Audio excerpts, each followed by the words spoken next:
The nasi lemak that I usually buy for my lunch increased their price from 5 ringgit to 5 ringgit and 30 cents. That is a 6% increase in price, which is much higher than our usual salary increment we receive from our employers. And that is what we call inflation. It means the things we buy every day are getting more and more expensive.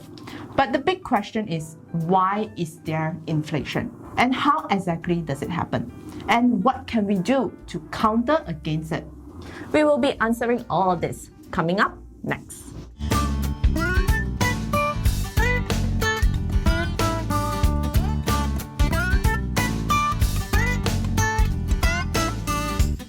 I am sure some of you have noticed that it is not just our food prices that has experienced an inflation. Most of the daily things we spend today has increased in price, and according to the Malay Mail, even our electricity bill has increased quite an amount because of the increase in coal prices. But what exactly causes inflation? Well, there are many factors that can cause inflation. Some of the common examples are like, if there is an increase in production costs, such as raw materials or labor costs, then naturally it will lead to a higher price. Or if there is an increase in demands for goods and services, like during the holidays, prices can also go up because more people want to buy them and they are also ready to pay more for the items. Inflation can also happen when there is a low in supply. Just like the electricity bill example that I shared before. Electricity prices went up because coal prices went up. And coal prices went up because there is a low supply of coal energy in the market. Because one of the main coal supplier, aka Russia, is now facing sanctions because they are declaring war on Ukraine.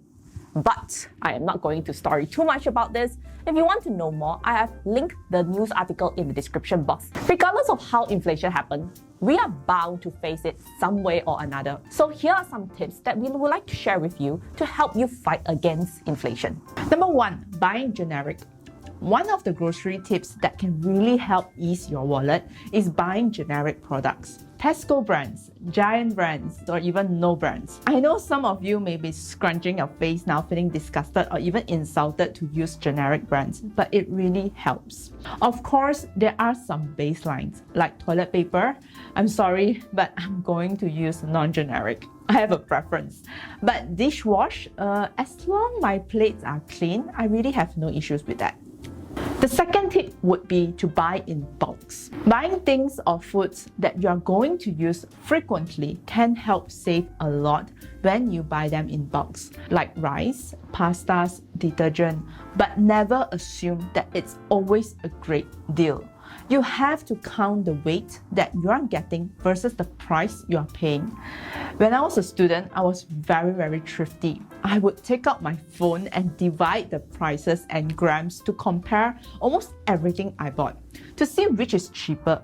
I know it is a hassle, but it really helped me save a lot in the long run. And nowadays, have you noticed that the things you used to buy is getting smaller? Because there's this thing called shrinkflation that's been going around, and it's a real thing.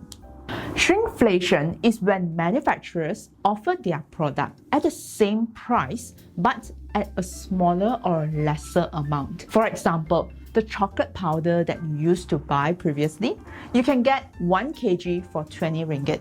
Now, they may charge you the same price but for only 950 grams. Or those chocolate bars that you used to snack on, they may weigh 200 grams before, but now 195 grams.